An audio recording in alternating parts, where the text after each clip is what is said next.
The relationship between Piers Morgan and Meghan Markle began surprisingly on a cordial note. Once upon a time, Meghan was a big fan of Piers Morgan, and in the early days of her courtship with Prince Harry, Morgan was among Markle's vocal supporters. He praised her beauty, intelligence, and independent spirit.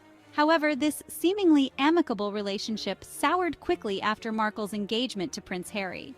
Around this period, Meghan was given instructions not to engage with the media, and at the time Piers Morgan was not only hosting Good Morning Britain on ITV, but he was also a regular Daily Mail columnist. Therefore, Meghan neither stayed in contact with Piers nor invited him to her wedding. However, according to Piers Morgan and I, quote, "Meghan Markle ghosted me." This was the basis of his campaign against Meghan. On multiple occasions, he accused her of being fake and manipulative, and of using her relationship with Harry for personal gain. After Harry and Meghan stepped back from their royal duties, Piers Morgan was on the front line demanding that Harry should surrender his right to the throne. Now, if you ask me, this was Morgan being jealous of Harry because he not only got the girl, but he also had the freedom, and Piers Morgan was hungry for blood. He wanted Harry to lose everything. But after the unfair treatment by the media Harry and Meghan had gone through, they were no longer alone. Harry and Meghan had people standing behind them, people defending them against critics like Piers Morgan. And one such person is Dr. Shola.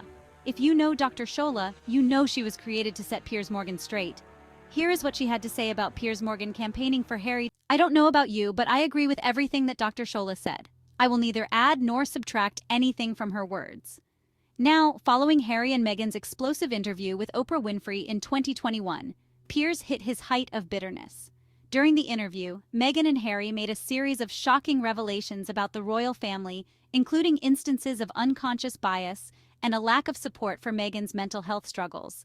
Piers Morgan seized upon this interview with characteristic zeal, launching into a full-blown media tirade against Meghan. He accused her of lying, exaggerating, and seeking to damage the reputation of the royal family, which was so shameful of him, and if for a moment he thought he was going to get away with it, he thought wrong. Dr. Shola was there to give him a piece of her mind. Here is what she had to say. "Now, if there is a Guinness Book of slamming, I would like that slam to be considered." Dr. Shola had really had it with Piers.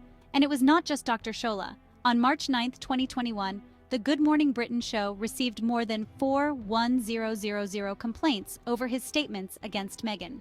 This backlash was swift and severe, leading to his resignation from Good Morning Britain. And well, Dr. Shola was not done with him. Here is what she had to say regarding his stepping back. When I say that Piers Morgan was objectively irresponsible as a broadcaster, I mean what I say. He was objectively offensive on race and mental health, especially with the way he was so dismissive of what she said in terms of her own experience. And he was deeply personal. Piers Morgan continually uses his platform. What he did that day was to use a national platform, the ITV studios, as his own personal living room, he to just rat out but he whatever just said he didn't believe her. about her. He didn't believe her. It was not just about him not believing her. People want to make this just about freedom of speech and freedom of expression. Freedom of speech does not come without consequence. And he's a broadcaster.